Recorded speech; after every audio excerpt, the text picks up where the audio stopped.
Hello, everyone. Welcome to another episode of NewzDash webinars. We have amazing Barry Adams, a good friend of mine, and a brilliant SEO and very advanced tech SEO for news publishers as well. Barry has been doing SEO since what, 1998, 1999? Yeah, before it even was called SEO, I knew what it actually was. Professionally, about 2004, 2005, I'd say. Yeah, so Barry has been doing it for a long time.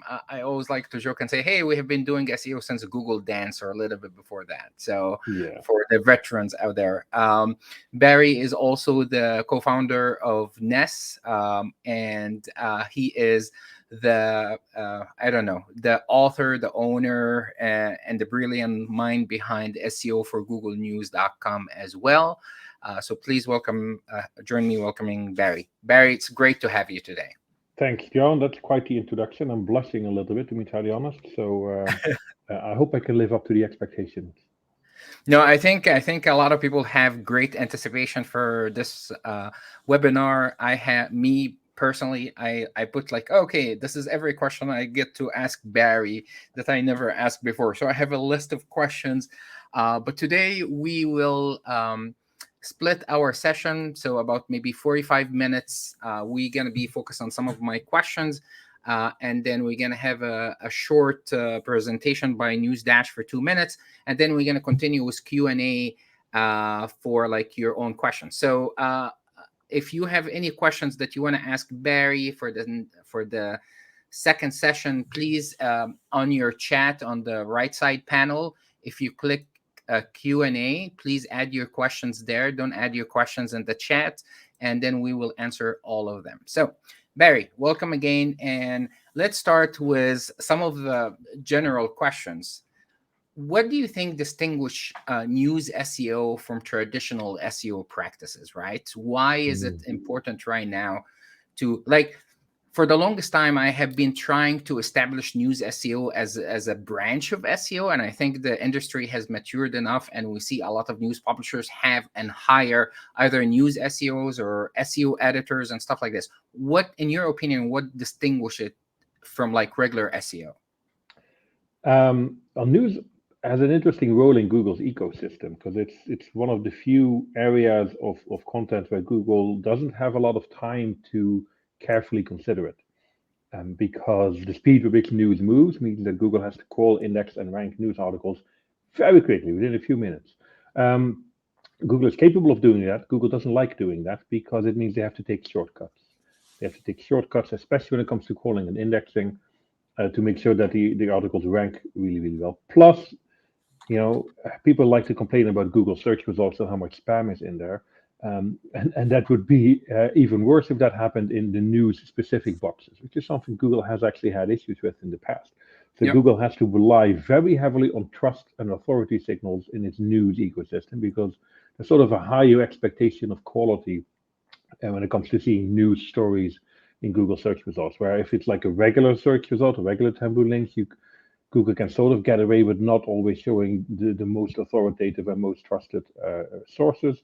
Whereas in news, Google doesn't have that luxury. It has to rely on strong authority and trust signals, much stronger than in regular SEO. So like news is definitely very different from regular SEO in that it's much harder to get traction as a new website in Google's news ecosystem because you have to build those authority signals and you have to focus a lot more on how quickly and efficiently your site can be crawled and indexed so that newly published articles can rank as fast as possible whenever they're published. Yeah, absolutely. And then, would you agree with me? News SEO is more satisfying as well versus SEO. Like in SEO, you do all the optimization and the work and stuff like this, and then you hope in 3 months you get some good results to show to your boss. But with news SEO, if you have that authority and you do the news SEO the way it should be, you can see results in minutes. Oh yeah, it's the closest to real-time SEO as you can get. When an article is published, Google will crawl and index it usually within a few minutes. At which stage that is generally your one chance at getting search traffic to that article, unless it's an evergreen piece. But if it's a news story, you basically get one chance at it. The shelf life of an article in Google's news ecosystem is maximum 48 hours, generally a Yep. lot less than that, 24, 32 hours if you're lucky. And when the article initially starts to rank, that version of it, the one that Google sees initially, is generally the version that will stay in Google's index until Google refreshes its index, which can be several days later, at which stage it's not a news article anymore. So you get one chance at it, which also means that the moment you start doing things slightly differently with your news articles, like maybe different types of headlines, different imagery, new meta tags, whatever it may be, you tend to see those results very quickly Yep. because of the real-time aspect. You don't have to run a separate test like you have to do in classic SEO for 3 months before you have a bit of confidence in what the result will be. With news, within a few days or within a week, you tend to know if something is working or not. Yep. So over this 2 decades or more of SEO and news SEO, what do you think has changed, especially over the last few years, right? So I think 2 years, 20 years ago, it was so easy, right? You put some Oh, keywords on a page, hide some, do a few things, and you're done, right? You own the SERPs forever. But it has been much harder, right? And a lot of SEOs are asking, what's the future of SEO? But before we get into the future of SEO, I want to see, like, what do you think over the last few years? What has changed with SEO and news SEO in particular? yeah. I mean, we have to keep in mind that Google, when they launched Google News as a separate vertical, it had its own crawler and its own index. Yeah. And that was by necessity because at that time, Google's regular crawling and indexing system was quite slow. It could take weeks for new articles to start showing up in the index after Google had initially crawled them. Um, and that, of course, didn't work for news. So for Google News, they had a separate Googlebot News crawler and a separate index, which was also a manually curated index. You had to be approved to be included in Yep. that news index. And that crawling and indexing process was fairly straightforward, I would say, because it was very much focused on speed and not particularly focused on doing a lot of sanity checking, deduplication, and controlling. Again, because it needed to be fast. And that's also why it was a manually curated index. So Google would only let websites that it knew were reliable publishers into that particular separate Google News ecosystem. That started to change from like 2012 onwards when Google's regular crawling and indexing system became fast enough and good enough that Google didn't need to have a Yep. separate infrastructure for news anymore. And I think around 2018, 2019, Google completed that merger, and now everything in the news ecosystem is running off the exact same infrastructure with the same crawler, same indexing system, same ranking systems as regular Google. Now, the thing that has really changed is the algorithm updates. Not just for news, of course, but also for all SEO. That news publishers, because they are now part of Google's regular crawling and indexing and ranking infrastructure, are now also subject to the ranking algorithm changes that Google makes to protect all their rankings, not just the news specific rankings. Because Google now uses the same signals to rank news versus any other type of content. When Google tweaks those systems and tweaks those ranking mechanisms, news sites are also impacted, whereas previously news websites pretty much were unaffected by whatever major changes Google rolled out because it was its own separate infrastructure in Google's system. So I think that is probably the major shift Yep. we have seen. And that also means that it's probably since about 2018, 2019, SEO has become a lot more volatile for news websites. Yep. And websites have had to work, and news publishers have to work a lot harder to get their rankings and earn that trust that Google is looking for from all publishers, not just news publishers. And that for some publishers, they felt a bit of a paradigm shift and maybe a bit of a loss of an entitlement there. When you get a free ride basically into Google search results, like what a lot of publishers have been getting for nearly 15 years, and suddenly that changes and you have to work for it like everybody else, it feels like a step back and it feels like an attack. Whereas actually what has happened is Google has leveled the playing field a lot more. And you have to earn it now. You have to work for your rankings, no matter who you are, from the New York Times to some news website sitting in a damp basement somewhere in the third world Yep. country. Everybody has to earn their rankings. Everybody is playing again with the same rules, and yeah, that means sometimes you don't rank for what you feel you should rank for, and that can be a tough pill to swallow. But it means you have to just try harder, basically, work better at it. Yeah, but don't you agree with me that larger news sites have advantage over new and smaller news sites? Coverage, amount of production, authority, and so on.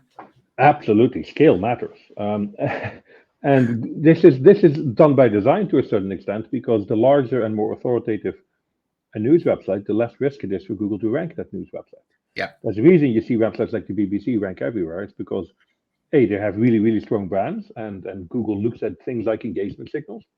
So people like engaging with those strong brands, and that sends a positive signal to Google that it can show more content from those strong brands. And B, those websites, those publishers tend to invest a lot in proper high quality journalism, which means they accumulate authority signals, which is what Google also relies on. So yeah, as a big news publisher, you have an advantage over a smaller niche news publisher, and you can use that to your advantage. So yeah, it's not always a fair playing field in that regard because more money tends to mean better rankings, but that's true in every industry, not just in Yes. news. Big brands tend to win everywhere, Yeah. So true. which is why So, we have antitrust laws. So. so I had this question for later, but I think it makes sense to ask it now. Is I mean, one of the biggest challenges for new sites, right, is to get into Google News and actually the at large to get it in the Google News ecosystem, right?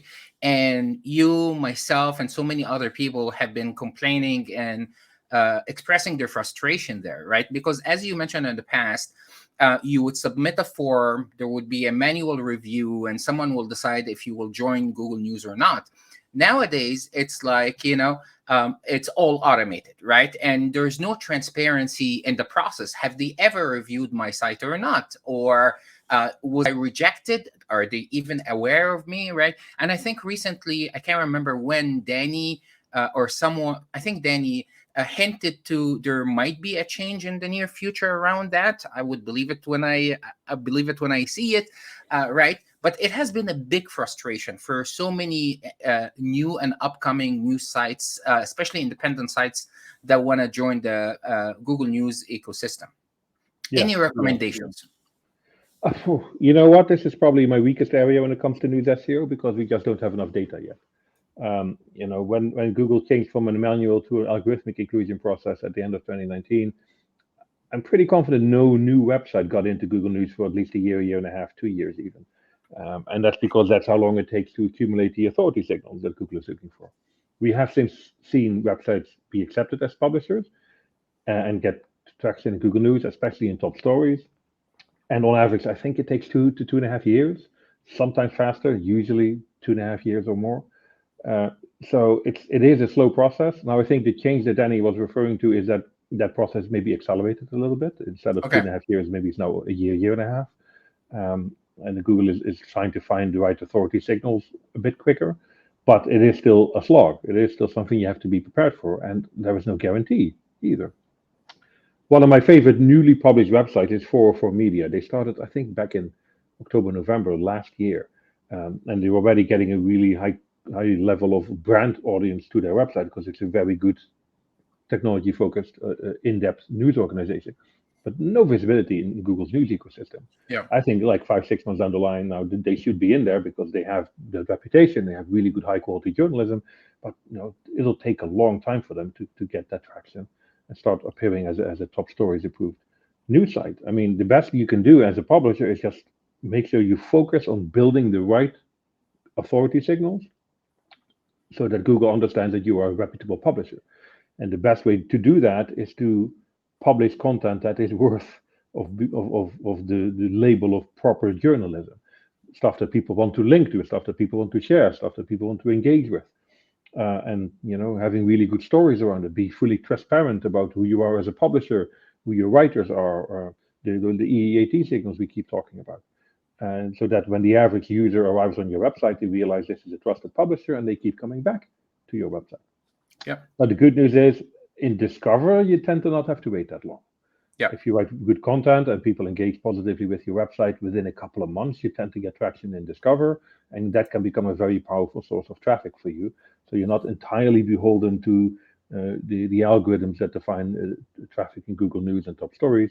The discover algorithms have a broader remit and cast a wider net, so it allows you to get pretty decent traffic numbers if you manage to sort of capture that audience and have that positive engagement with your website.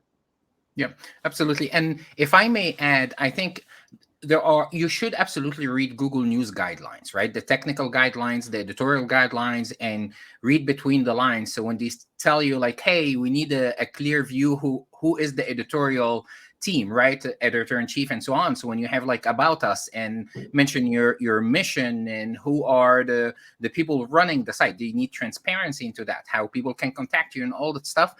Applying submitting your site to News Publisher Center. I'm not saying any of this stuff is a guarantee, but this is all things that can help you. Hopefully, when you get automatically reviewed, you check all these boxes.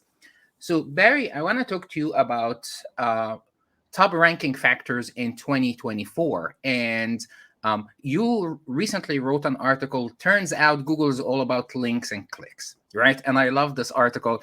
I mean, we knew this for the longest time, right? And I was like, and we said it, and Google was like, no, we don't take any of these kind of like, metrics in consideration about links, clicks and engagement and so on, and so on. So talk to me, what do you think, right, is the most important SEO ranking factors that news sites should consider and optimize in 2024?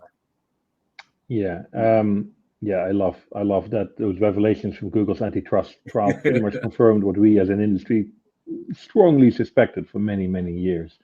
We always assumed Google was a lot smarter than they actually are.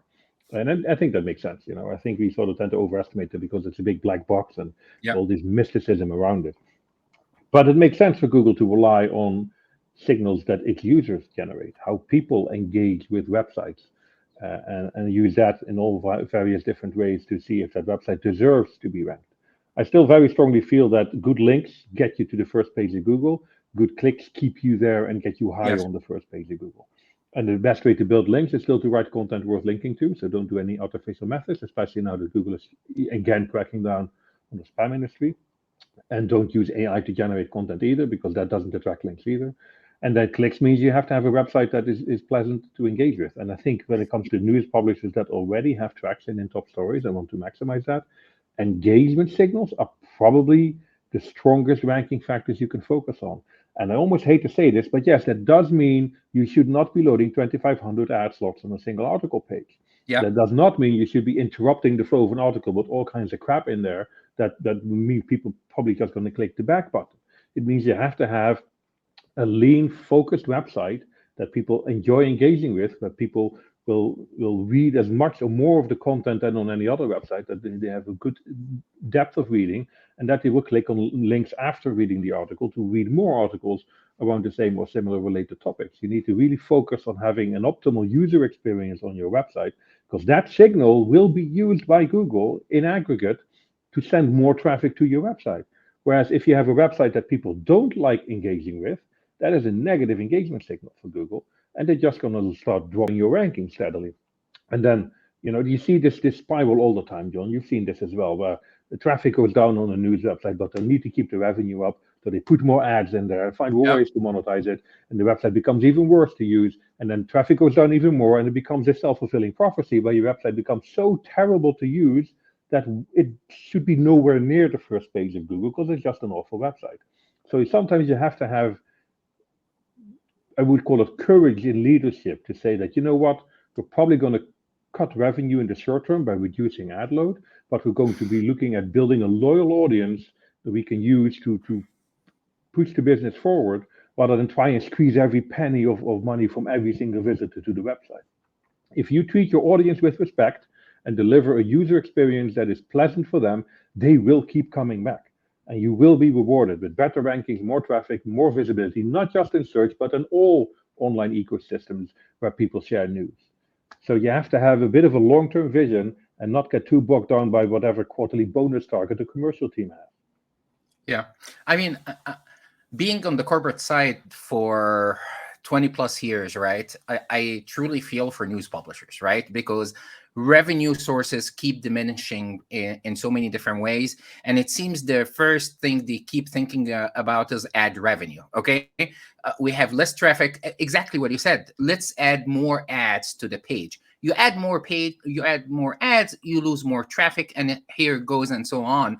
And this is the number one thing we have seen over like the last year or two, is like more ads on the page, especially the ones that interrupt the flow or intrusive ones, will definitely hurt you as a news publisher.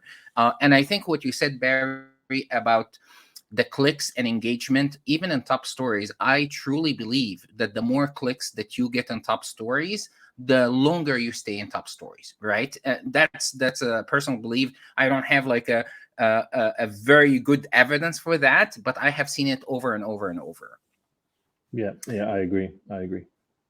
Okay, so let's talk about technical SEO, right? And is like, what has changed, right? Like if you did an audit 3 years ago and you're doing an audit today in 2024, what are the most common or the top three things that you look for in an audit today, that you want to make sure from a technical SEO that these are in a good place? Yeah, I mean, it's funny because a couple of months ago, I looked back at some of my first audits specifically for news websites from when I started working on my own. And in terms of the checklist and the stuff I've analyzed, not that much has changed, actually. I mean, Okay. um, I'm still looking for more or less the same things, especially for technical SEO. It's about efficient crawling and efficient indexing. And the rules there haven't really changed that much because it's still just about building good websites, really.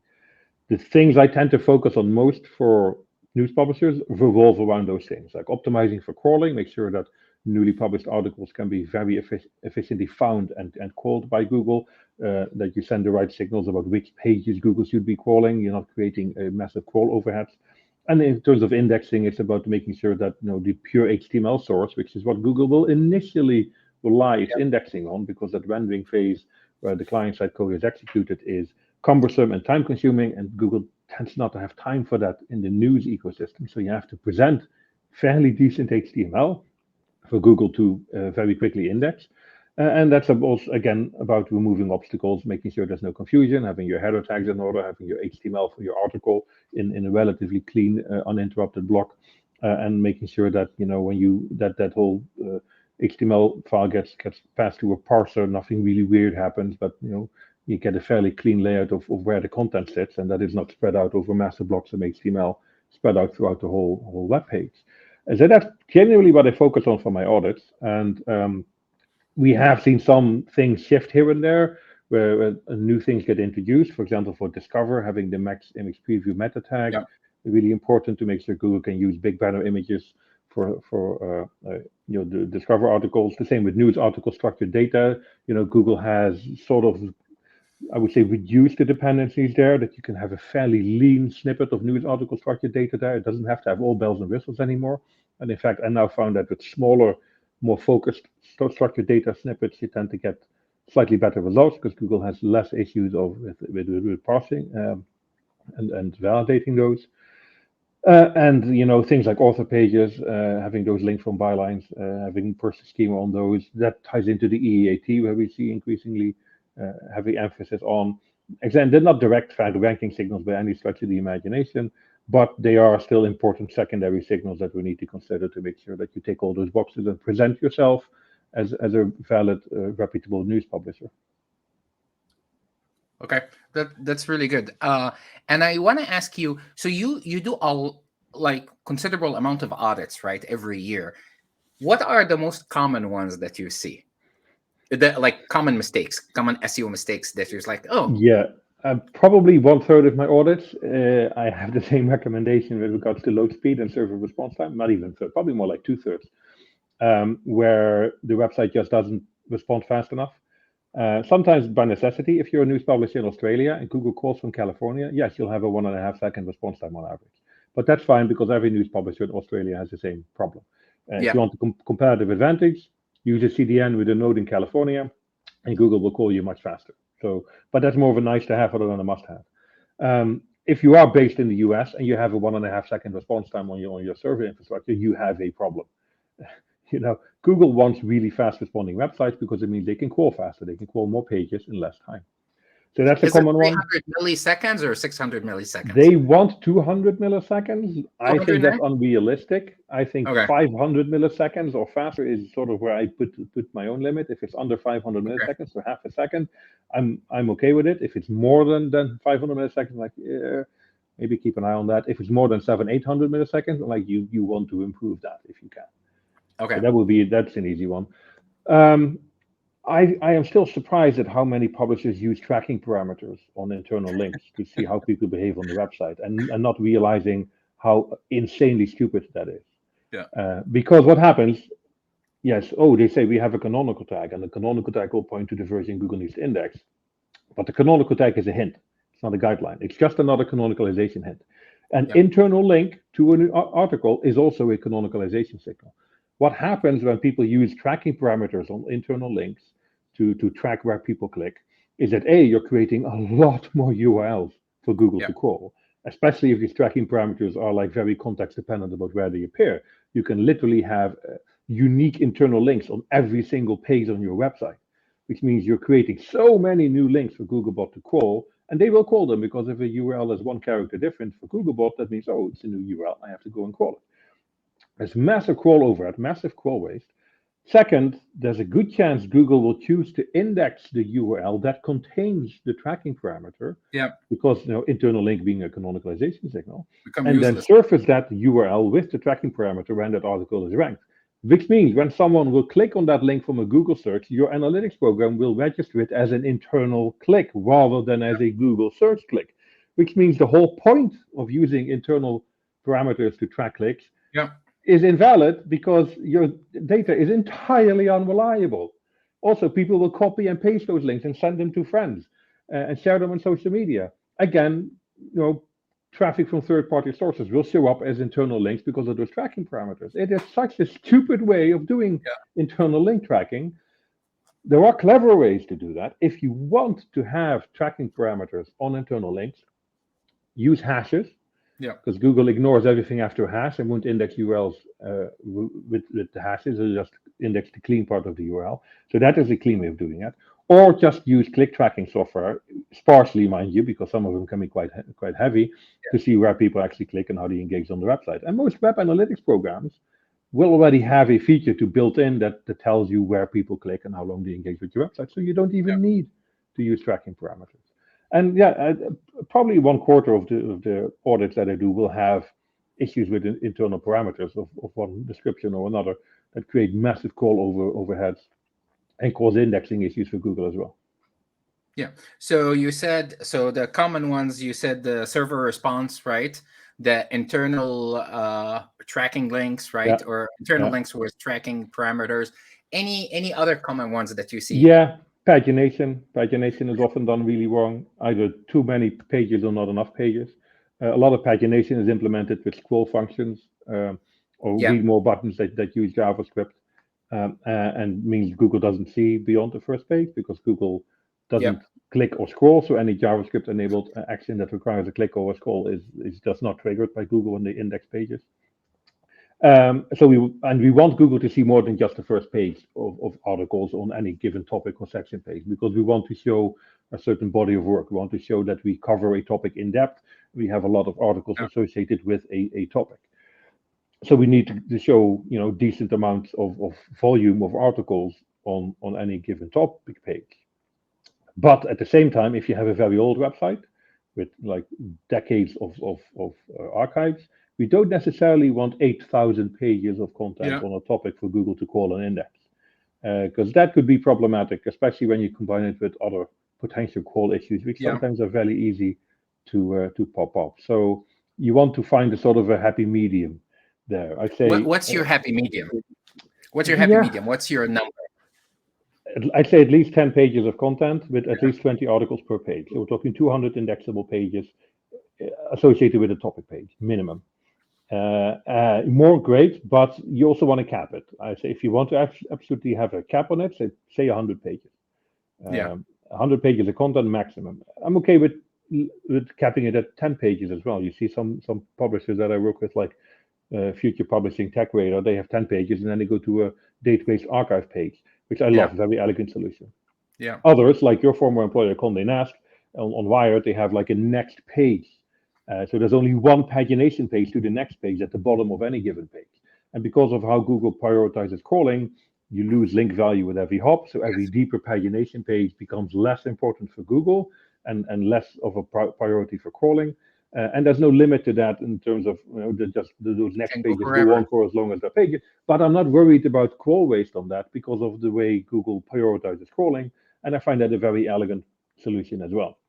Yeah. So I say if you have like pagination links at the bottom, you can do either one on every page, like next page, previous page, and just leave it at that, and that can run for as long as you have pages. Or if you have like page one, page two, page three clicks, etc., I'd say you want to put a cap in there between 10 and 100, depending on the volume of content that you publish and the authority that you have. And there's no need for Google to look beyond 100 pages of Yeah. paginated content. That's Yeah. just a waste of everybody's time because no user is going to do that either. Users will scroll down a few pages, but no more than 4 or 5, and then they're just going to use the search function, aren't they? Yeah, no, I totally agree. Okay, let's talk about speed a little bit, right? There are so many terms thrown out there, right? And a lot of SEOs sometimes get confused. Speed, server response, core web vitals, and so on. So among all these terms, if we're gonna talk about server response, core web vitals, right, and whatever other metrics you want to discuss, what do you think is the most important? Because core web vitals were sold to so many SEOs over the last, like it was business in itself, right? You go to a site, it's like, your core web vitals are so bad, you're losing so much, and it became a business over the last 2-3 years, and people were making so much money. So I would Yeah, love to hear from the master. Core web yeah. vitals, speed, server response. What's The your the ultimate one goal? the one I care about the most, and it's not even close, is server response time. That has a very direct, very measurable impact on crawl rate. If you improve server response time, you improve crawl rate, you improve how many pages Google can crawl in any given point in time. And that's the one that I think has the very biggest impact on performance of a website in terms of crawling, indexing, and ranking on Google. Yeah. Core Web Vitals is an interesting one because, and I'm maybe a bit of a conspiracy theorist here, I'm not actually sure it's a direct ranking factor. And I put emphasis on the word direct there. I think I am a fan of Core Web Vitals because I think it is a very measurable way of measuring user experience. It gives us metrics that give an indication of how pleasant a page is to interact with. There's some things you cannot capture in Core Web Vitals, but a lot of things you can capture with Core Web Vitals. And I think it's a very clear way to give uh, designers and developers measurable targets when it comes to optimizing the design and interaction of web pages on your website. And so in that regard, I am a fan of Core Web Vitals. I am not convinced they are a major ranking factor or even a small ranking factor, because we see websites with absolutely terrible Core Web Vitals perform quite well in all Google's search elements. But I do think they indirectly matter because, like I said before, bad user experience, which generally also means bad Core Web Vitals, means less engagement with your website. And I think in that regard, a lower engagement means less uh, positive signals for Google to work with, and that means you can lose rankings over time. So I do think it's something that publishers need to take seriously. I don't think it's a major ranking factor in and of itself to have bad Core Web Vitals. Yeah, I totally agree with you, and I spoke with so many publishers where like they're so sold on the idea it's the most important thing that they have to do for their roadmap, right? And the content is bad, the architecture is horrible, but Core Web Vital is like the number one, and they do all this work and then they see no impact. I think Core Web Vitals could be a tiebreaker. Like if the whole industry or the whole country or whatever has a really good Core Web Vitals, you are the only one who are like left behind. Enhancing your Core Web Vitals definitely may help you. I saw Core Web Vitals do some impact and discover a little bit, right? So, but I totally agree with you. I think it was overrated and oversold to so Yeah. many sites. And even when it comes to Discover, I'm not sure if it's Core Web Vitals or just engagement signals, because bad Core Okay. Web Vitals tends to mean lower engagement, and engagement is a very high factor in Discover, Okay. more so even than in regular search. So yeah, that's why I'm a little bit like, okay, Corporate Vitals, I'm a fan, but I'm not sure it's actually a ranking factor. But I do tend to mention it in most audits because I do feel that publishers need to take it seriously because, like I said, it's a measurable way of looking at your user experience. Okay, thank you. Guys, a reminder, if you click in Q&A, please add your questions to Barry. I see like good questions there. You can vote on these questions and we will answer all of them, I hope so. Okay, Barry, let's move to another thing. Large site audits and large site migrations, right? When you see a site that is like, 2 million, 3 million, 4 million pages, right? What would you advise SEOs that doing these kind of audits in-house, where to start, how to do it, what to focus on? Like, what's your process? It's always based on templates. You might have 10 million pages. You probably only have 12 at most templates. Yeah. As in homepage, section pages, topic pages, articles, and maybe 3 or 4 different article types. Those are your templates, and you optimize on a per template basis initially. That's stage one. You look at all these templates, and you see, right, what can we improve for this type of page in terms of rapid crawling, rapid indexing. Second, you don't necessarily need to crawl an entire 10 million URL website. You can take a sample there. I would say it needs to be a significant sample. I tend to crawl 1 million URLs on every audit that I do to a max. But I find that that's enough. That gives me enough data to work with to sort of draw conclusions about what would apply to the entirety of the website. It also helps if you divide the website up into chunks, like, okay, I'm doing sports section this time, or I'm just doing local news section that time, and limit your call to that. So especially if you have like interesting technology stacks. One of my older publishing clients has like 3 different technology stacks running the same website because they power different parts. Literally different sections of the website are powered by different technology stacks. Now, those are interesting challenges, I can tell you. Yeah. It's quite rare. Usually a single host name runs on a single CMS, but sometimes you have interesting challenges there. And then it's looking for patterns, patterns in internal linking, patterns in like I said, article templates and things like that.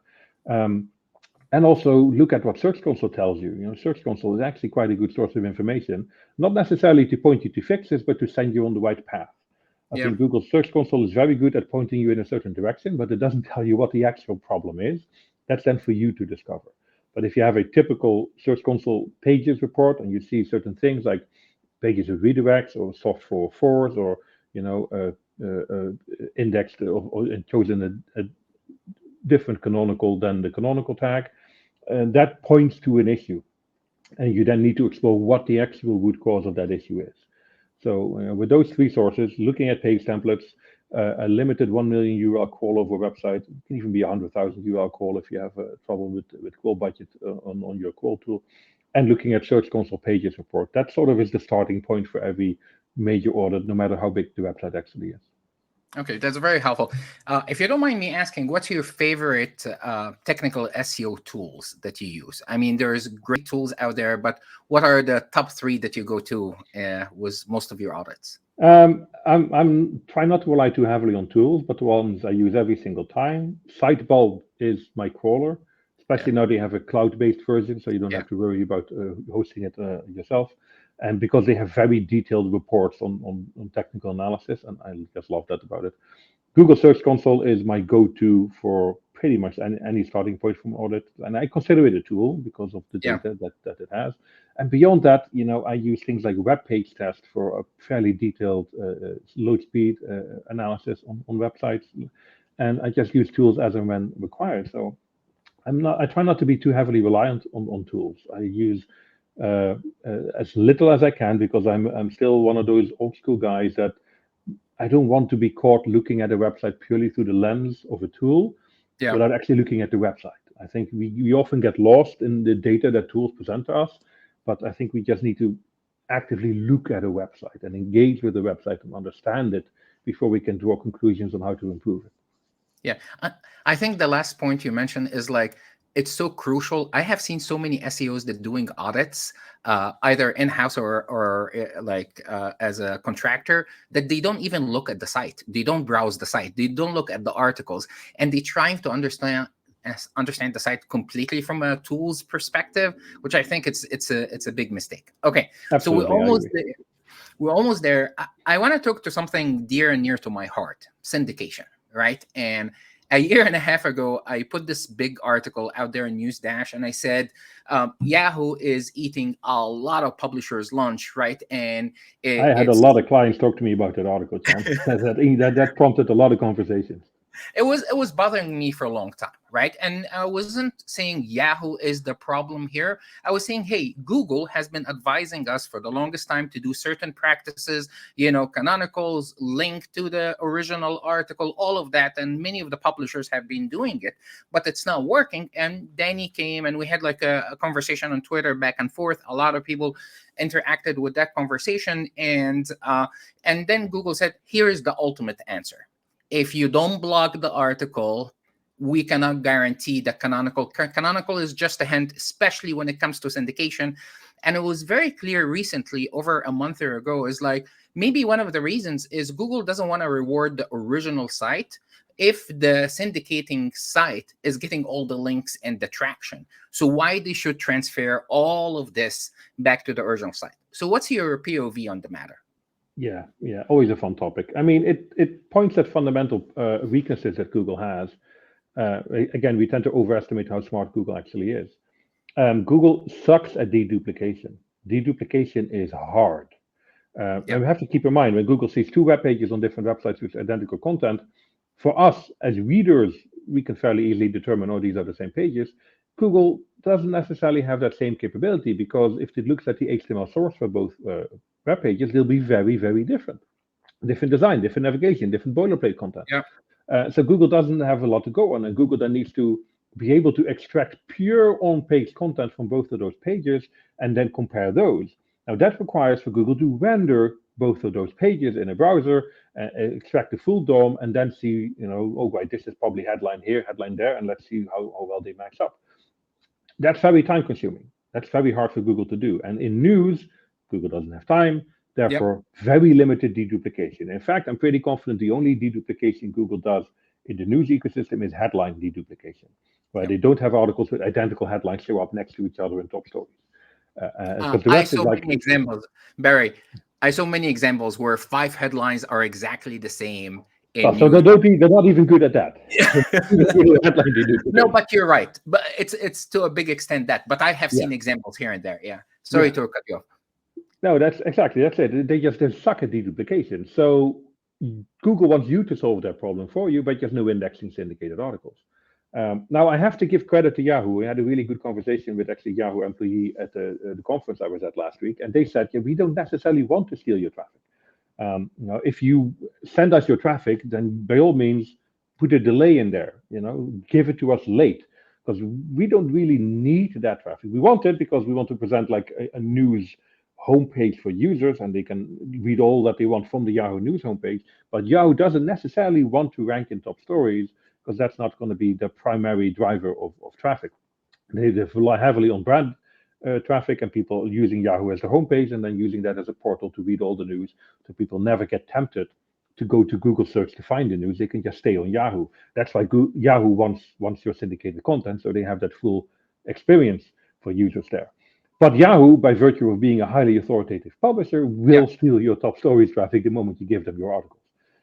That's just how the systems work. So no indexing is a way to get around that. Now, Yahoo is probably not going to say yes to no indexing unless you're a very powerful publisher and they desperately want your content. But for most publishers, the best you can get is a canonical tag back to your own website. And Google will ignore the canonical because the difference in authority levels will be way too massive, and Yahoo is just going to rank the moment they publish that article. So build in a delay to your feed, even 4 hours, even 8 hours if you want. Actually, 4 hours is probably a good shot. Publish your article on your own website and don't send it out on the feed to Yahoo until 4 hours later. Gives you a good window of opportunity to get traffic in top stories pointing directly to your own article. What you can also do, and again, Yahoo knows this and sometimes even advises clients to do this, is to send unoptimized versions on the feed. So headlines that are just not as well optimized, that maybe even lack the right keywords, but maybe a bit more clickbaity headlines that you send to Yahoo. Whereas your own headlines on your own website, they're maximized for search performance, very keyword rich, very descriptive, and sending all the right signals to Google about what the topic of that article is. You can do that too. And another scenario which I've seen is where you send a slightly less complete version of the article to Yahoo. Yeah. Yahoo gets the headline and the first 2 paragraphs, and you get the full article in your own headline, subtitle, and 7, 8 paragraphs of text. Again, if you are open with Yahoo about this, then they'll probably be okay with it, because again, they don't necessarily want to steal your search traffic. They just want that content to fulfill needs for their users, so their users never get tempted to go to Google to search for the news. So there are different ways you can optimize the syndication challenge, and give yourself the best opportunity to rank in Google without your traffic getting stolen from under you. Yeah, I agree with all the points you said. And again, I'm not pointing fingers at Yahoo at all, right? Yahoo is just indicating the content. But I have to say that a part of the revenue that publishers get, it depends on how fast they syndicate their content to their partners, right? So when you syndicate your content immediately, it's a different revenue if you syndicate it after 1 hour, 4 hours, and so on. So while it's a completely valid advice, but in practicality and like business practices and contracts, it's a different revenue. And you sort of have to then make a commercial decision. The potential search traffic versus the Yahoo revenue, and which one you think you. Yeah, exactly. It's at the end of it's a trade-off. Okay, so we came to 45 minutes. We're gonna take a quick presentation from our sponsor NewzDash for 2 minutes, and then I have a really exciting news for you guys. I have a special discount on the upcoming NES, where Barry and myself are putting the agenda right now, selecting the speakers and the topics and so on. This is our 4th edition, and then we're gonna continue with questions, live Q&A with Barry. So let me invite to the stage Dave. 1 second here. Okay, showing stage. And I'm gonna hide from stage me and Barry for a second.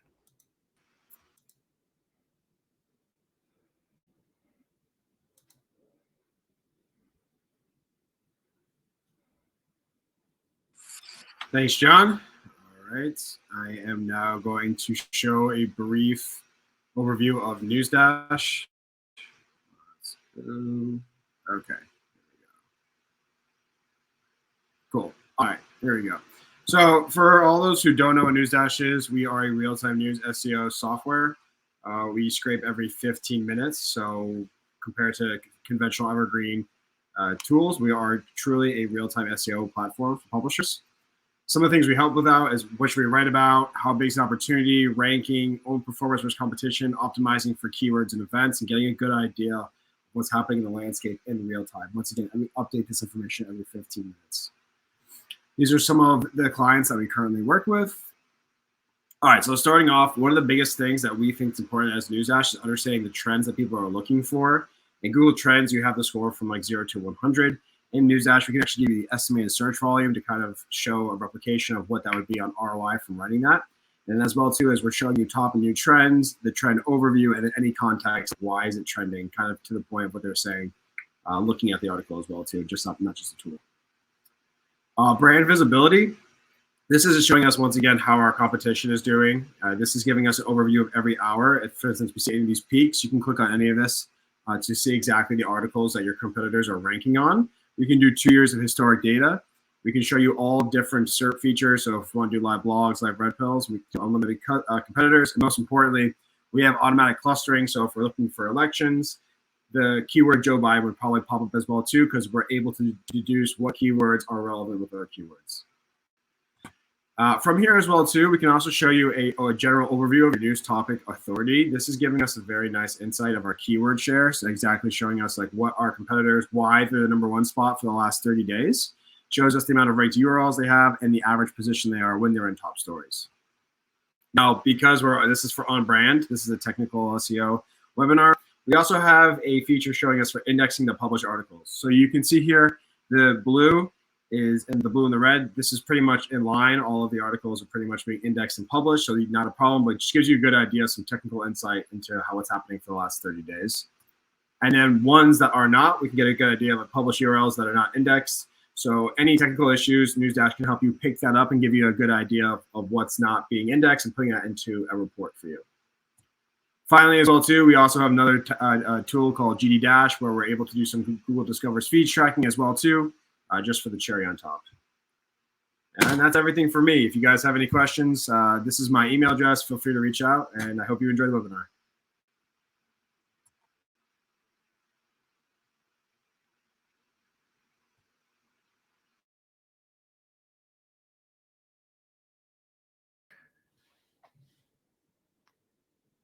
Thanks a lot, Dave.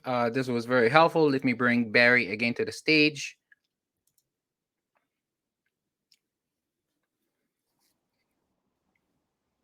I'm very excited about the last feature. This is something we added to NewzDash where you can actually track how long it takes Google to index your content after you publish it. And the way we get it is like we track your XML sitemaps for Google News and see if these articles are in Google or not. So it was very like fun feature to build. Another thing I want to say is this is the article I wrote about the news syndication, and I listed 10 different things that you can do. It's interesting, Barry, you mentioned a couple of things that were controversial to some people that I mentioned in the article as well, like sending less optimized version of your content to Yahoo and so on, how to measure the trade-off and stuff like that. So it's a fun read. Okay, Barry, we have a lot of questions, so let's get to them. Our first question here is this is from Simon, SEO Director, Future PLC. Hey, Simon. On large sites, which have a lot of old news articles that are no longer relevant, receive traffic, should this be tied up and redirected, or is it better to leave it there because of topical authority, external links, and so on? And let me add to this, there was a lot of discussion last year about pruning content from the site, right? Hey, we're going to remove 60% of all the content that we have on the site. And then Google said, wait, it's not such a great idea. So I'd love to hear your answer on this question. Yeah, there were a few case studies, I think, published that, we deleted 60%, we saw a traffic increase, and people were jumping on that bandwagon.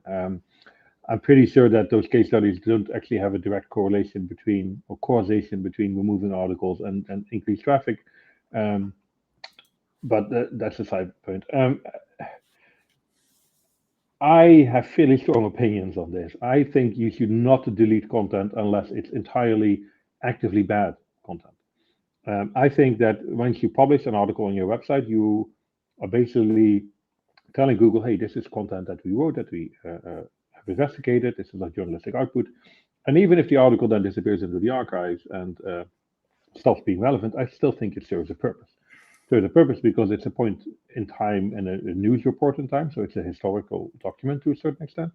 And also because it adds to your topic authority. You're telling Google, hey, this is part of a whole history of content around this particular topic. I would say the only reason why you should want to delete old content is because you maybe evolves your editorial output a little bit, and you're sort of ashamed of that content, as in it's not good content, it's bad content, it's not necessarily something you'd write today, and it doesn't have any links pointing to it, it doesn't get any traffic, in which case I say, yeah, okay, maybe you can delete that. Or I read an interesting one the other day where a news publisher was considering deleting a lot of old content because it was too expensive. The sheer volume of articles, it cost too much money to host. In which case they had to make a decision, like how long are we going to keep stuff? In which case you probably want at least a decade of articles before you start pruning them and getting rid of them. And that's considered probably long enough, I would say, to maintain topic authority.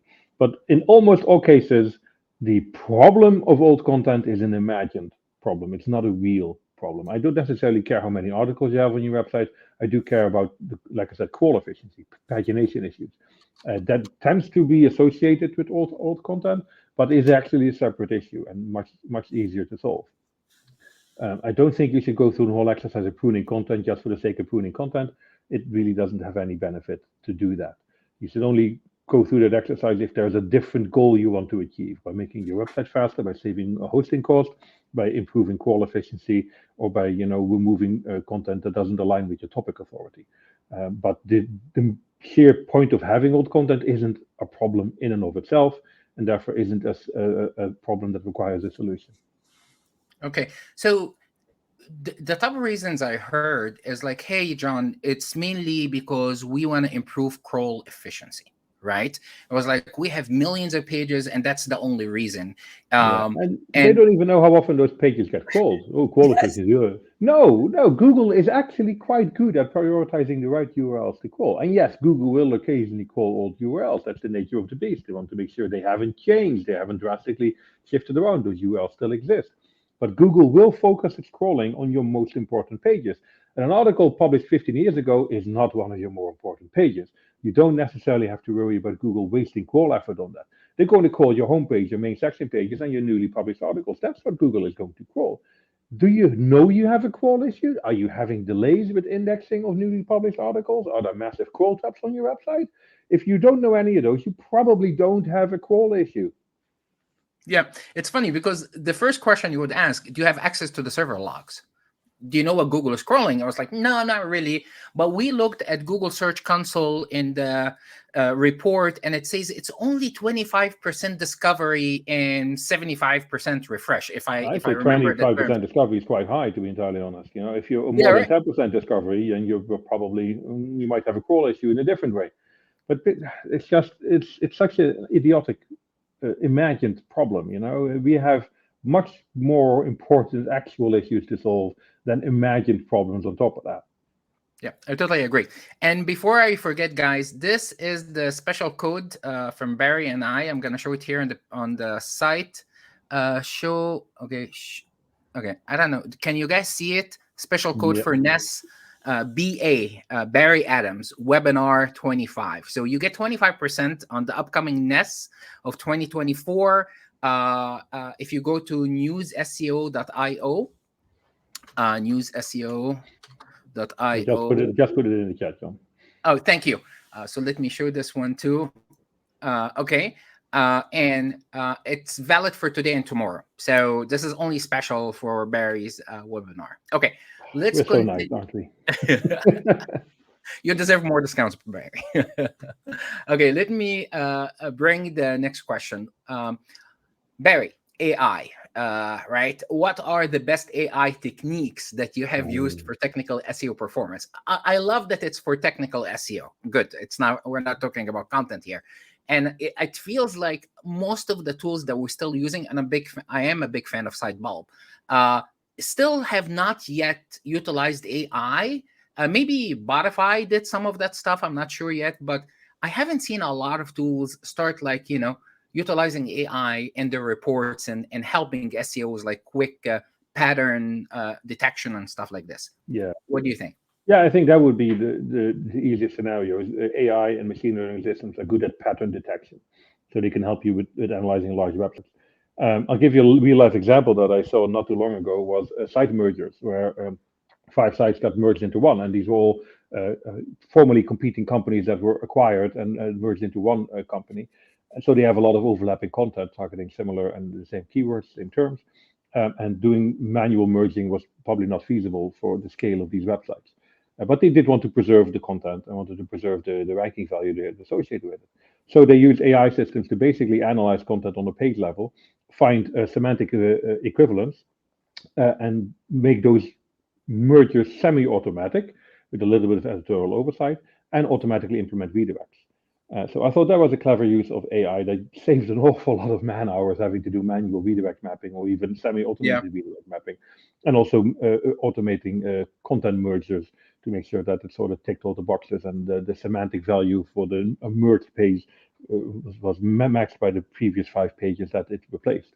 So that would be a smart use of AI to help with site migrations and replatforming and site mergers and things like that. Having said that, I'm old school enough to always be a little bit wary of new technologies. And again, we've mentioned this before. I don't like looking at websites purely through the lens of a tool, be it an AI system or any other tool.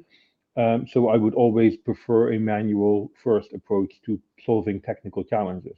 Because the AI system might say one thing, but that might not be the actual problem. That might be a symptom of another problem. And you won't know that unless you start investigating that problem yourself and doing the hard graft to look at that. So I'd say always be a little bit wary of AI tools that promise to solve all your technical SEO challenges. They're not going to be able to, but they might help you along the way and save you a lot of man hours along the way. Okay, absolutely.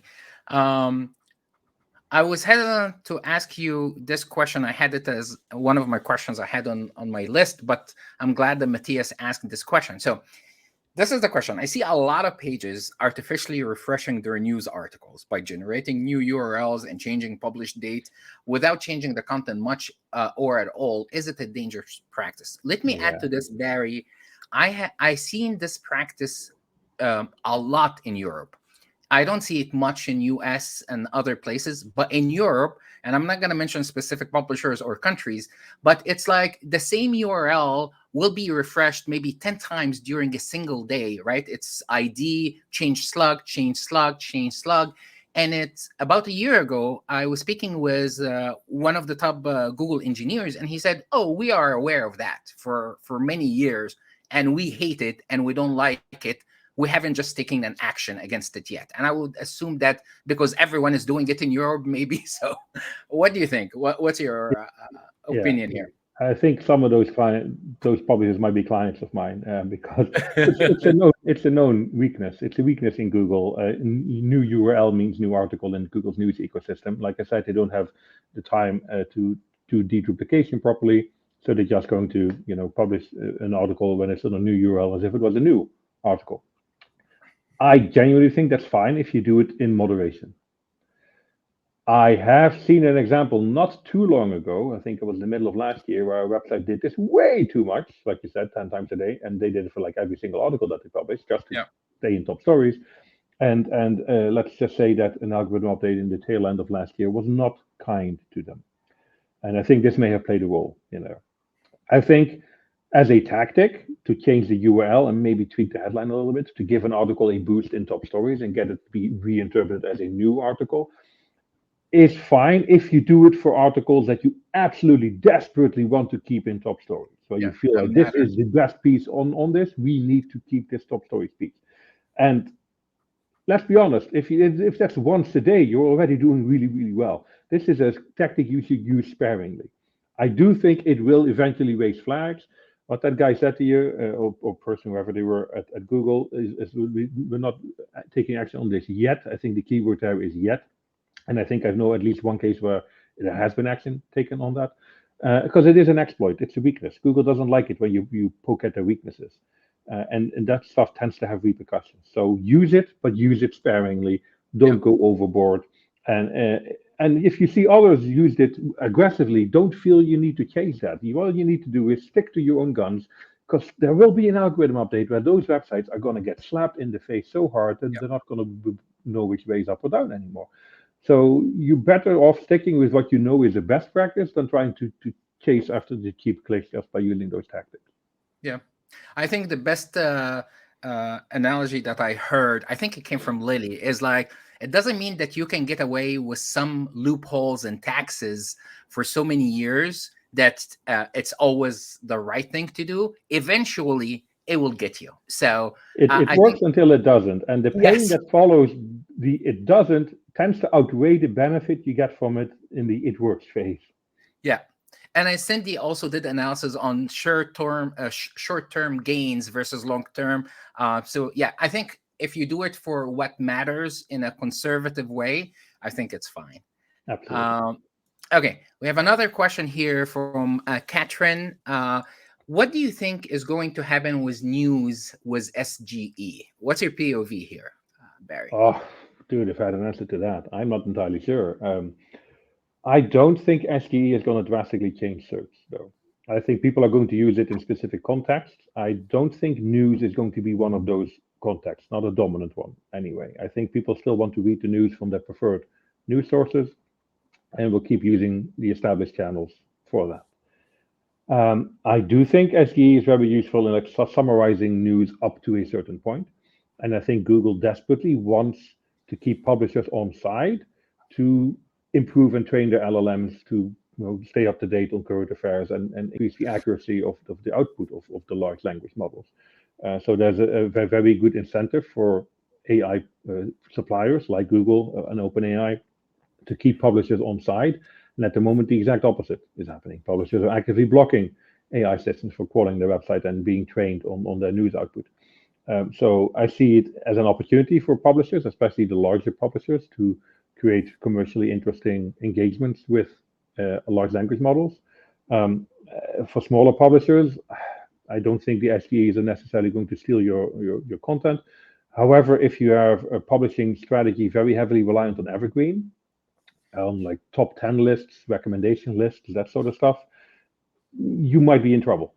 I think SE could steal a significant chunk of your lunch there, because people will start using it, I think, for that sort of content.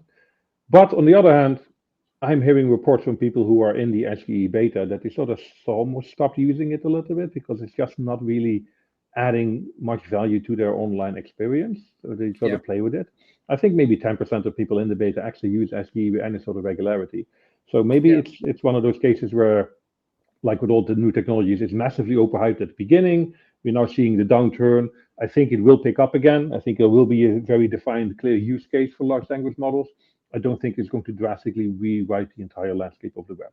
And that is an evolution of my perspective, I'll be entirely honest with you, because when LLM first appeared, I thought, oh shit, this could really be a total game changer.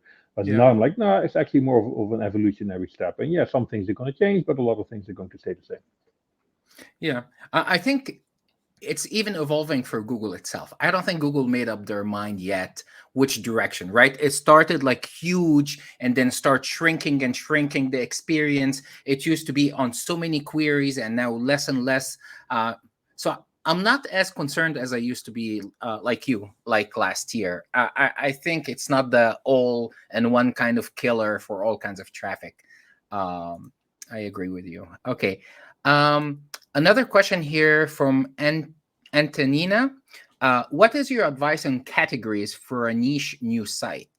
Are broad categories better than specific ones? Should we use subcategories to break down topics, and to what extent? Yeah, oh, that's a good one. Yeah, you can get really, really niche sometimes.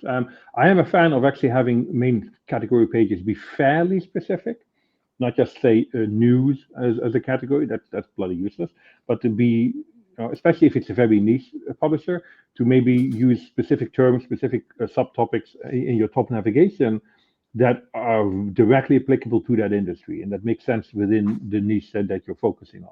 Because those already send very strong topic authority signals to Google that, oh, these are the topics that you covered. So you are a specialist on this broader topic where these subtopics are part of the overall entity of that main topic. I think it's more of a matter of how deep do you go? And that, relates to also creating tags, for example, because let's be honest, the tag page is just a category page that doesn't fit in your top navigation. That's how you should look at a tag page. It's a way to collect articles around a specific subtopic that you write about. And when it comes to tags, I think if you have fewer than 5 new articles associated with a tag in any given year, it probably is not worth having a tag. Because that's just maybe not enough. But it also depends, it's maybe too easy of an answer. That also depends on the volume of content that you produce. If you produce 20 articles a week, then maybe 5 on a tag is enough. It's more than enough. And if there's value in having that tag, then by all means keep that. So it's a bit of a shortcut answer there, but it's always relative to the context in which you look at that website. But yeah, I'm not a fan of using too generic top navigation labels. I think you can be relatively specific without being overly specific, so that it also serves a purpose to your audience. When a person arrives on your website that is your target audience and they understand the industry that you write about and they see using the correct terminology in your top navigation, they know they've landed on the right website. This is a specialist publisher on that topic. Whereas if it's just like news and reviews and latest, that's useless.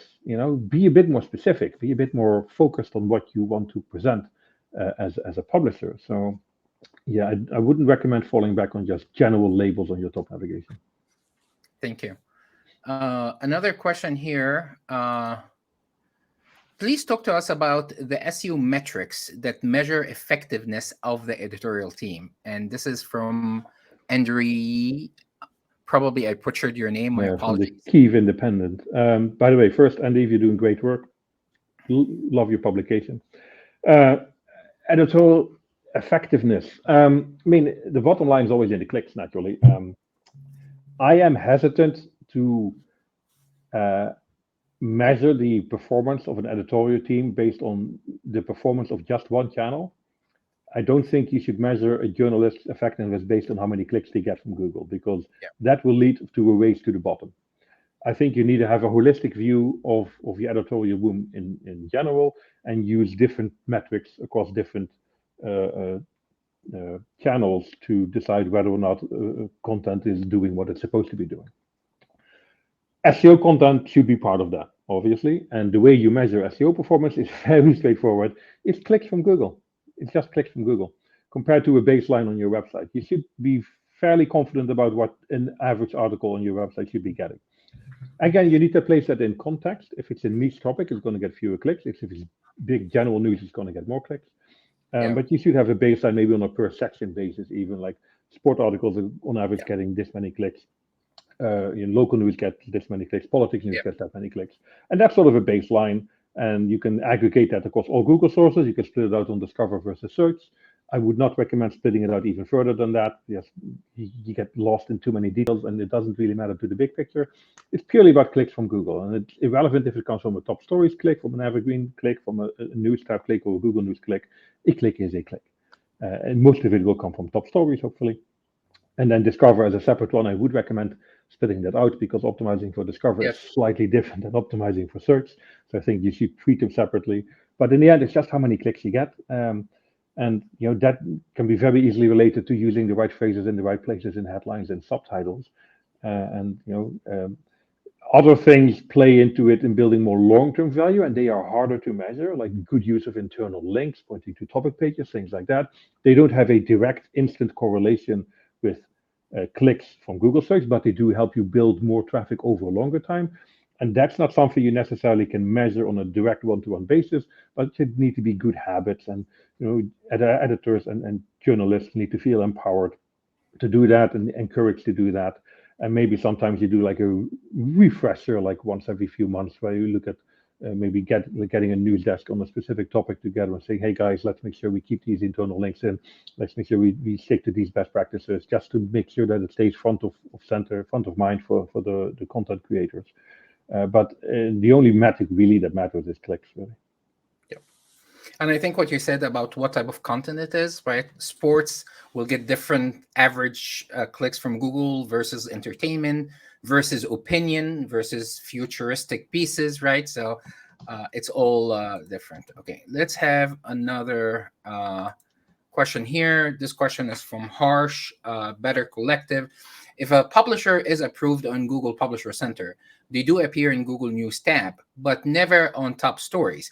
What can be the technical issues that may stop the articles from appearing in top stories? Any checklist that one should follow?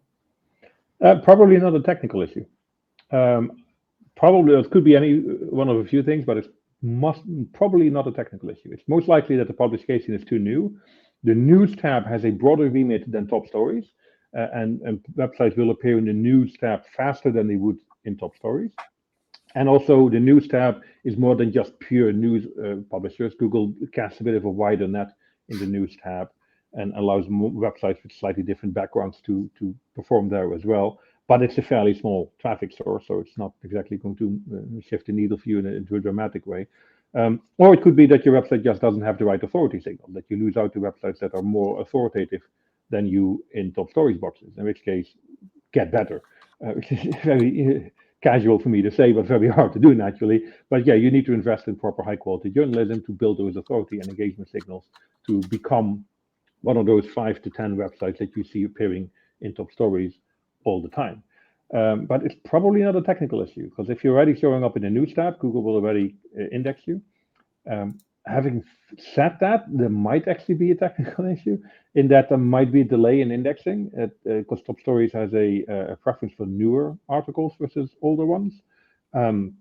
And if Google doesn't index your article until it's already a few hours old, it might be fine for the News tab, but it might not be fine for top stories, in which case you need to look at how fast Google crawls and indexes your website, and if there's any obstacles that are involved with that. Like, for example, maybe your website uses client-side JavaScript, in which case, yes, you will show up in the News tab, but no, you will not show up in top stories.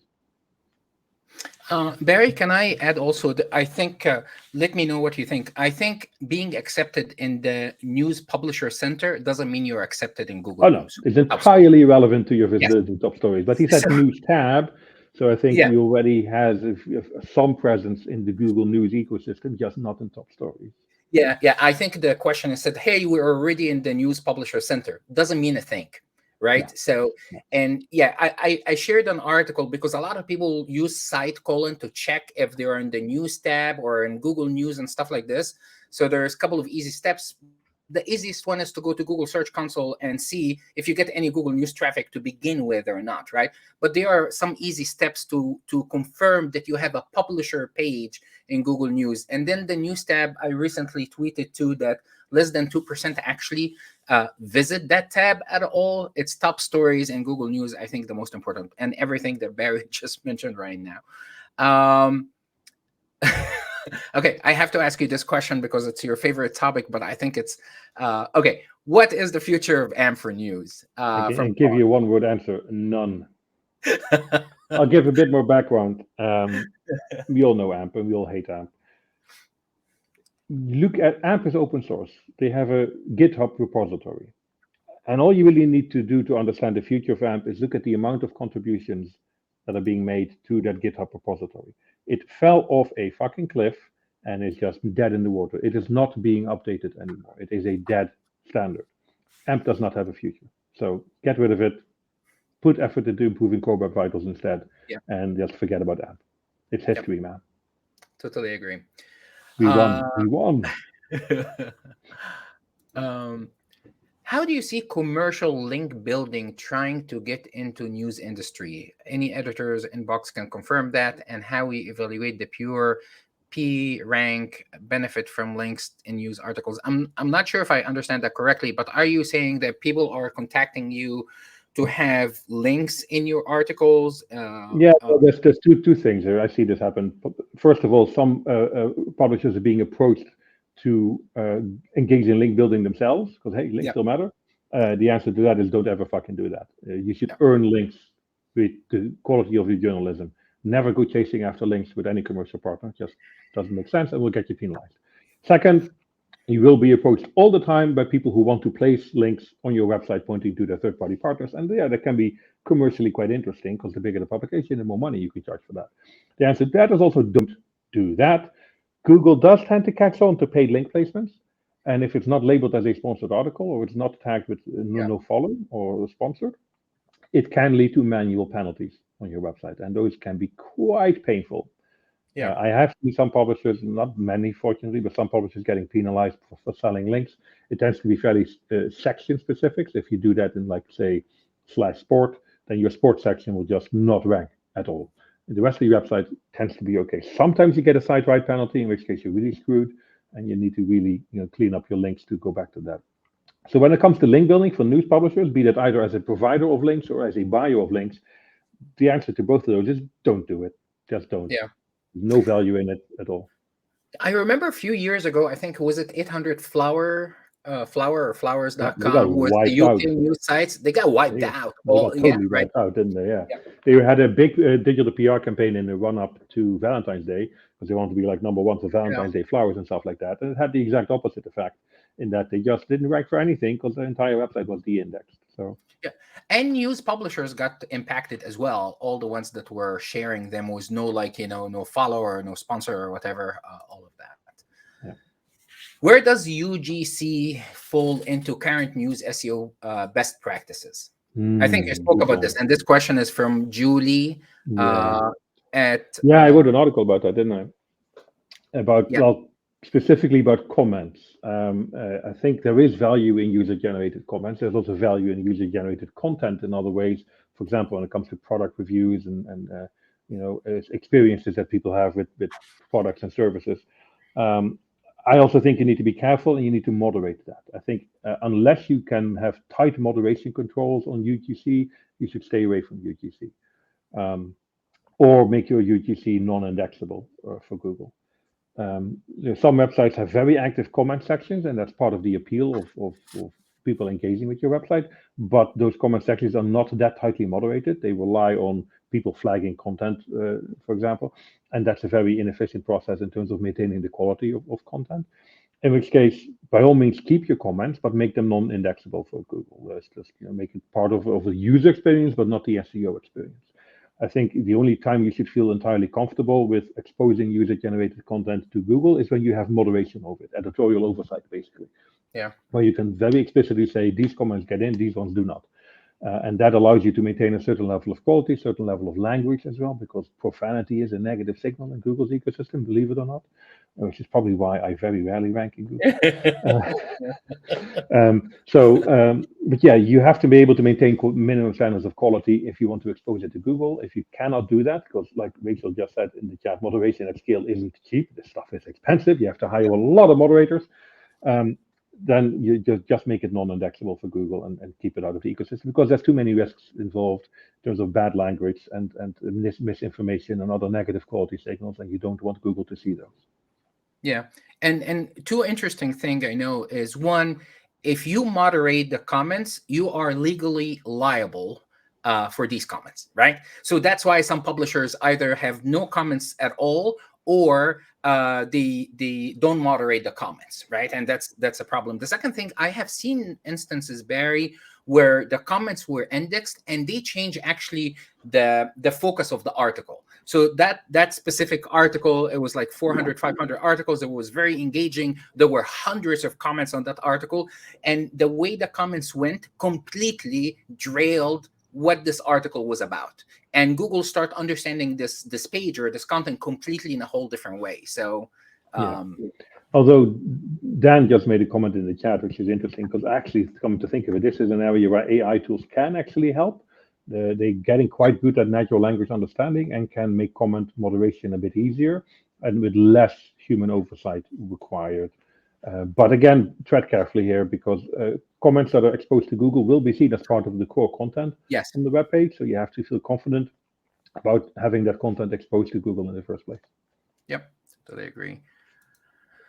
Okay, be interested to hear your take on this as well. I always cite the New York Times HTML sitemap as the best in class.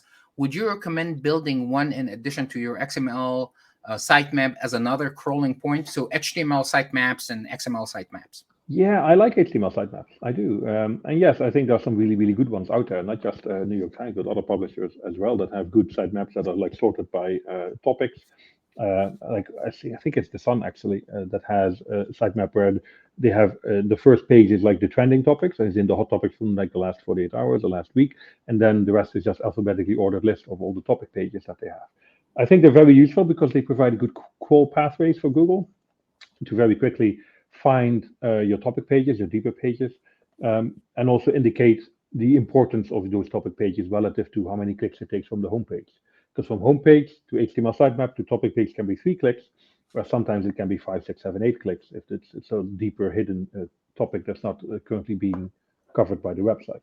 So yeah, I am a fan of well-structured HTML sitemaps, and because, like I said, it helps with call efficiency and helps with signposting your most important topic pages. Awesome, thank you. Let's take a question on Google Discover. I have seen a tendency in Google Discover where Google started to give some traffic to smaller niche publishers. Does it work in top stories the same way as in Discover? Are these ranking algorithms the same? They are the same, but not the same. Let me explain that. Google relies on exactly the same measures of quality and relevancy in Discover, but there's different volumes associated with them. Discover uses engagement signals much more than like top stories. With top stories, Google wants to be relatively neutral, and there's very limited personalization that goes on in top stories. Whereas in Discover, it's very heavily personalized. Google wants you to show you content with websites you engage with all the time. And so the core ranking algorithms are the same, but the volume buttons are basically inverted. Whereas top stories is neutral, Discover is highly personalized. So it becomes a slightly different ecosystem there. And that's where the engagement metrics also come into play, that if you have positive engagement with your website, you will get more Discover traffic, because people engaging with your site on Discover means they will get more articles from your website in their Discover feed. But the essential algorithms are more or less the same, because why we invent the wheel? Google already is focusing heavily on trying to understand content and quality signals, and that applies to every part of their ecosystem where they surface content. Yeah.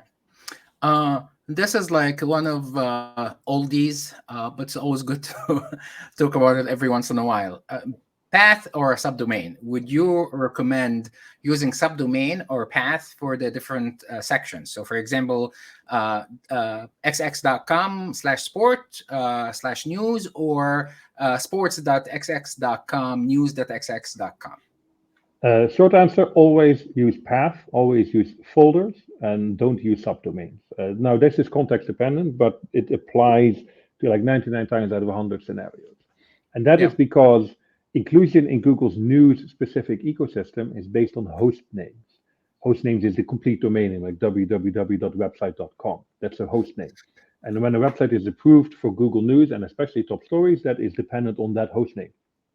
If you change host name, like new subdomain, sport.website.com, you will not automatically get inclusion in Google News. You have to re-earn it. And that's basically because Google thinks a subdomain could be interpreted as an entirely separate website, and therefore doesn't automatically inherit any inclusion that is associated with the main domain as such. Also, this is another aspect of Google's ranking systems, the way link value flows to websites. I have a very strong suspicion that an internal link from one page to another page within the same hostname passes more link value than a link to an external website. And a link from one hostname to another hostname is seen as a link to an external website, Yeah. which means you lose the flow of link value through your website, which is generally why we see subfolders, paths, folders, perform better in Google than subdomains, because you inherit the main ranking value of the main domain, including Google News inclusion, and you lose less link value through internal links. So yes, like Dan Moore saying in the chat, Rand Fishkin has been saying this for like decades. This is Yeah. not a new topic. We keep resurfacing it because Google keeps denying it. Oh, there's no difference. The practical reality is there is a difference. Use subfolders. Do not use subdomains unless you absolutely have to. And if you absolutely have to, there are ways to mitigate it. If you have a subdomain that runs on an identical technology stack with identical design, identical top navigation, so that it basically behaves as if it's part of the main website with no other differences except that it's on a different hostname, you might get away with using a subdomain. But even then, I think there's risks involved. So I would always say, try working with subfolders, with paths if you can. Don't try subdomains. Thank you so much, Barry. With 3 minutes remaining, I was like, I just want to say thank you so much. I learned a few new things today as well, and I bet your audience have learned a lot as well. With the last 3 minutes, a word of wisdom. What do you advise news SEOs and news organizations for 2024 and beyond? If you have one advice for news SEOs and one advice for news publishers, what would it be? That's a good one, though. I think the best thing you can do as a publisher on the web, especially when it comes to news, is not put yourself in a position where your fate as a publication can be decided by a third-party technology company. Be that Google, be that Apple News, be that Facebook, be that Amazon, whoever it is. You need to have a loyal audience. You need to have an audience that wants to visit your website. I'll bring an example up from one of my own clientele. The Daily Mail have been hammered by Google algorithm updates again and again and again, for better or worse. You can agree with that or not. That's just a separate discussion. But they are thriving. And the reason they are thriving is because they get an awful lot of Google traffic. And you may think, well, what do you mean Google traffic? You almost never see them in top stories. And Google basically keeps demoting them in algorithm updates. But they get an awful lot of Google traffic. And nearly all of that is people typing in Daily Mail in the search bar. Their brand is so powerful that they don't really care what Google does to them anymore. They have or are in the position of escaping the algorithmic treadmill because they bind their audience to them. They have built a brand strong enough that they can just bypass technology giants and get people to come directly to them. Now, not every website is capable of doing that, but I only need to point at a company I've mentioned earlier today, 404 Media, 404media.co. They've been barely going for 5-6 months and already have a very loyal audience built around them. because they have such amazing journalism on the technology industry. That's their focus. And I think that is the best way of building a media company. You will circumvent the technology giants, get people to sign up to your newsletter, get people to sign up to your web registration payroll. Don't even ask them for money. Just get to leave your personal details so you can personally engage with them. Build that loyal audience, and try to avoid the algorithmic treadmill. And I think that's the best way of building a sustainable publication. And yes, that would make me as an SEO for news publishers entirely obsolete, but it would mean we'd have a very healthy news ecosystem. So I think overall that's definitely a net positive. Barry, thank you again so much.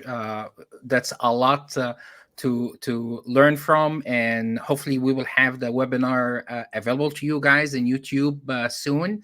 And once again, thank you for all our attendees. Don't forget the discount code BA Webinar 25 that we shared here. You have today and tomorrow to book for Ness of this year. Barry, thanks again, and hopefully we can see you again soon in one of the NewzDash webinars. Thank you. Absolutely. Thanks everybody for attending and for the great questions as well. This was really enjoyable. Thanks. Bye.